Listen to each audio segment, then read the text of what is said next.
नमस्कार, मैं Dinesh Khatri TT public senior secondary school के इस डिजिटल प्लेटफॉर्म पर आप सबका स्वागत करता हूं। मैं आज क्लास 6 के हिंदी ग्रामर का टॉपिक लेके आया हूं जिसका नाम है वर्ण। वर्ण क्या चीज होती है इसके बारे में हमें समझना बहुत जरूरी है, क्योंकि जब वर्णों की जानकारी होगी तभी हम शब्द बना सकते हैं। शब्द की जानकारी होने पर ही हम वाक्य बना सकते हैं। इसलिए हम आज पढ़ेंगे वर्ण के बारे में। वर्ण क्या चीज होती है, ध्यान दें। भाषा की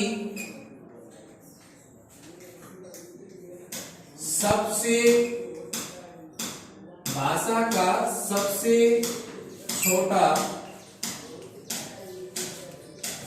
लिखित रूप जिसके और टुकड़े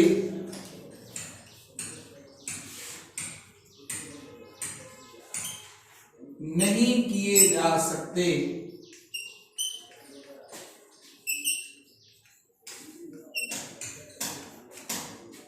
नहीं किए जाते, वे वर्ण कहलाते हैं। समझेंगे तो आपको पता चलेगा क्या होता है कि भाषा का सबसे छोटा लिखित रूप जिसके और टुकड़े नहीं किए जा सकते वे वर्ण कहलाते हैं। यानी सबसे छोटी इकाई होती है भाषा की। देखिए जैसे ये लिखा हुआ है राम, अपन इसको अलग कर सकते हैं, टुकड़े कर सकते हैं। यहाँ र है, र के बाद में आ के बाद में म और म के बाद में अ। तो इसका अपन ने इस तरह से टुकड़ा किया है। इसके बाद अपन आप र को और छोटे रूप में नहीं लिख सकते, अ को और छोटे रूप में नहीं लिख सकते। तो यानी जो सबसे छोटी इकाई है ये र आ म अ, ये सभी क्या है? वर्ण है। ये सभी वर्ण है। वर्णों को जब सही क्रम से मिलाते हैं तो क्या बनता है? शब्द। और जब शब्दों को मिलाते हैं क्रम से तब बनता है वाक्य। ये आपको ध्यान रखना है। तो ये बात थी आपके वर्ण की। तो अब वर्ण कौन से हैं? तो आप अ आ ई उ छोटी अक्षरों से पढ़ते आ रहे हो, वहां से लगाकर य तक जो भी होता है वो सब कहलाते हैं वर्ण। ध्यान दें, वो सब क्या कहलाते हैं? वर्ण। अब वर्ण के प्रकार, तो उसको आप एक डायग्राम से समझें। वर्ण के प्रकार, वर्णों को 3 भागों में बांटा गया है। पहला है स्वर, दूसरा है व्यंजन और तीसरा है अयोगवाह। ध्यान दें, वर्ण के 3 प्रकार हो गए, स्वर, व्यंजन, अयोगवाह। स्वर क्या होते हैं, व्यंजन क्या होते हैं, इनके कितने प्रकार होते हैं उसके बारे में हम पढ़ेंगे। अयोगवाह का टॉपिक है जो अपन इस बार सिर्फ एक बार समझ लें कि अंग और अह जो हुए वह अयोगवाह है। अयोगवाह क्या होता है तो वो भी जान लें। वे जो न तो स्वर है न व्यंजन है, वो हमेशा क्या कहलाते हैं? अयोगवाह। तो ये न स्वर की श्रेणी में आते हैं न व्यंजन की श्रेणी में आते हैं, इसलिए इन्हें अयोगवाह नाम दिया गया है। तो अपने को ये 2 टॉपिक थोड़ा विशेष रूप से ध्यान रखना है, क्योंकि स्वर किसे कहते हैं, कितने प्रकार के होते हैं, व्यंजन किसे कहते हैं, कितने प्रकार के होते हैं, कौन कौन से हैं, ये आपको जानना जरूरी है। तो एक बार इसे आप नोट कर ले अच्छे से, उसके बाद हम आगे बढ़ते हैं।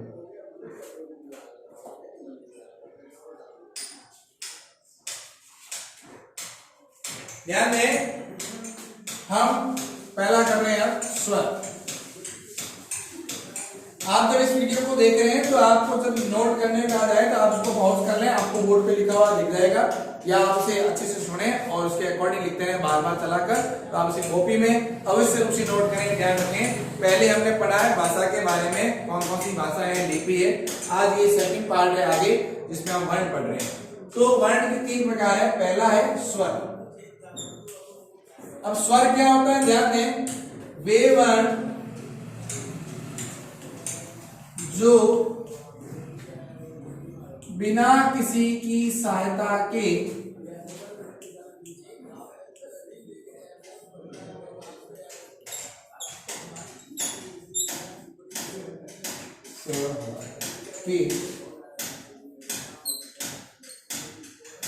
बोले जाते हैं, वे स्वर कहलाते हैं।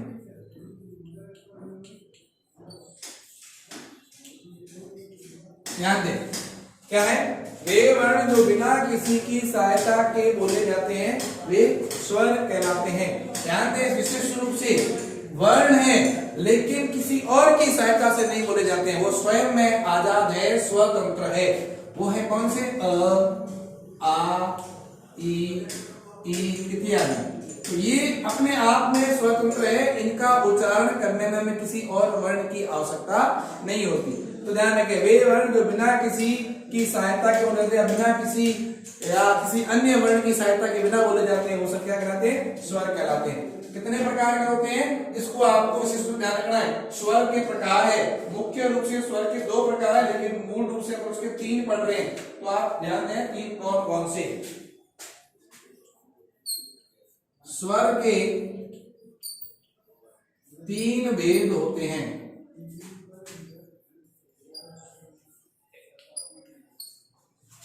कौन कौन से हैं? पहला है ह्रस्व स्वर,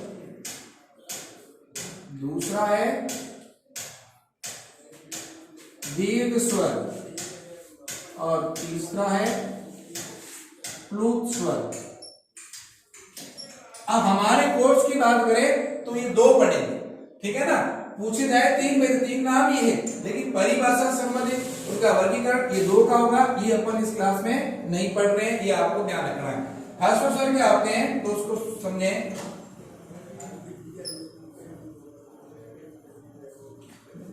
वे स्वर जिनका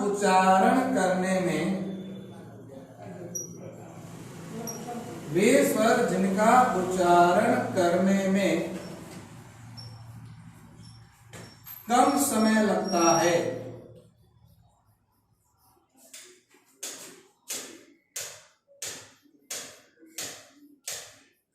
वे ह्रस्व स्वर कहलाते हैं।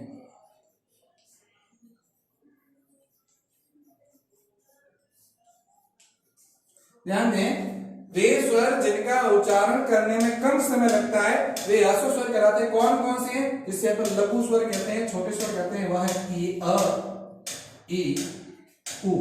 ध्यान दें, अ, ई और उ ये है, वो है कैसे स्वर? ह्रस्व स्वर। और ये री, ये है ह्रस्व स्वर। तो इनका उच्चारण करते हैं तब बहुत कम समय लगता है, अ, ई, उ, री, यानी बहुत कम समय लगता है, तो वो ह्रस्व स्वर कहलाते हैं। फिर बात आती है दीर्घ स्वर की। तो दीर्घ स्वर में देखिए क्या होता है।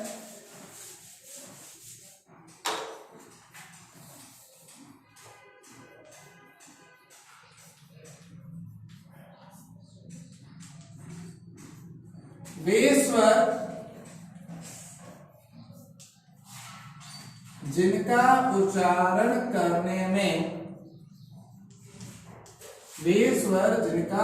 उच्चारण करने में ह्रस्व की अपेक्षा दुगुना समय लगता है। वे स्वर जिनका उच्चारण करने में ह्रस्व की अपेक्षा दुगुना समय लगता है वे दीर्घ स्वर कहलाते हैं। वे दीर्घ स्वर कहलाते हैं। तो ध्यान दें, क्या परिभाषा लिखी मैंने? वे स्वर जिनका उच्चारण करने में ह्रस्व की यानी यार छोटे वाले स्वर है, बोलते हैं अ, ई, उ, री, इनका जो समय लगता है इनसे दुगुना समय लगता है दीर्घ स्वर का उच्चारण करने में। तो ये परिभाषा है। कौन कौन से हैं आपके? तो आपको ध्यान होना चाहिए, आ, ई, उ, ए, आई, ओ और औ। ये 7 संख्या है, ध्यान रखना। और इसमें संख्या कितनी? 4। तो ये ध्यान रखें, कुल कितने स्वर हो गए? 11। ठीक है ना, कुल कितने हो गए? 11। इस बात को आपको अच्छे से नोट करना है। इनकी संख्या 7 है और उनकी है 4, कुल हो गए हैं 11। अब आपको क्या ध्यान रखना है इसके अलावा? तीसरा आपको भेद मैंने बताया था प्लुत स्वर। आपको मैंने कहा अपन नहीं पढ़ रहे, लेकिन एक बार आप थोड़ा सा सुन ले कि वे स्वर जिनका उच्चारण करने में ह्रस्व की अपेक्षा तिगुना समय लगता है। ह्रस्व ये इनकी अपेक्षा तिगुना, पहले कम समय ह्रस्व, दुगुना समय दीर्घ और तिगुना समय क्या हो जाएगा प्लुत, तिगुना समय। जैसे ये ओम, अब यहां पीछे 3 लिखा जाता है, ध्यान रखें। जैसे अ का यदि उच्चारण लंबा होगा अ तो ये लिखा जाएगा, आ होगा तो उसके पीछे 3 लिखा जाता है। हालांकि अब ये जो चीज है वह लुप्त हो चुकी है, नहीं लिखा जाता है, इसीलिए अपन इसके बारे में फिलहाल नहीं पढ़ रहे हैं, ये आपको ध्यान रखना। तो ये स्वर के बारे में था, स्वर की परिभाषा, स्वर के भेद और उन भेदों की भी परिभाषा। तो आपने यहां ध्यान दिया होगा स्वर किसे कह रहे हैं? स्वर उसे कहते हैं जिनका उच्चारण करने में किसी और वर्ण की आवश्यकता नहीं होती, इसे अपन स्वर कहते हैं। कितने भेद है? 3 है, ह्रस्व स्वर, दीर्घ स्वर और प्लुत स्वर। अपने सिलेबस में 2 है, ह्रस्व और दीर्घ, उसके बारे में पढ़ा आपने, लिखा है। ह्रस्व स्वर क्या होता है? ह्रस्व स्वर से कहते हैं जिनका उच्चारण करने में कम समय लगता है, जिनकी संख्या है 4। कौन कौन से? अ, ई, उ, री। इसके बाद दीर्घ स्वर जिनका उच्चारण करने में ह्रस्व की अपेक्षा दुगुना समय लगता है ना, उसे अपन दीर्घ स्वर कहते हैं। कौन कौन से हैं? आ, ई, उ, ए, ऐ, ओ, औ। ये है संख्या में 7, तो कुल हो गए 7 और 4 11। आपसे पूछा जाए स्वरों की संख्या कितनी है? 11। कौन कौन से? अ, आ, ई, उ, ऊ, री, ए, ऐ, ओ, औ। ये है आपके क्या है? स्वर है, जिनकी संख्या है 11। ठीक है, ये आप अच्छे से नोट कर लें और ध्यान में रखें, इसे कॉपी करें। और एक चीज आप अवश्य देखें, आप इस वीडियो को जब पूरा देखते हैं, आपको पसंद आता है तो आपसे लाइक करें, शेयर करें, सब्सक्राइब करें, ताकि आपके साथ पढ़ने वाले जो सहपाठी है उन तक यह वीडियो पहुंच सके। आज हमने स्वर का अध्ययन किया है, इसकी सेकंड पार्ट में हम व्यंजन के बारे में पढ़ेंगे और बहुत जल्दी आपके सामने वीडियो लेके उपस्थित होंगे। तब तक धन्यवाद।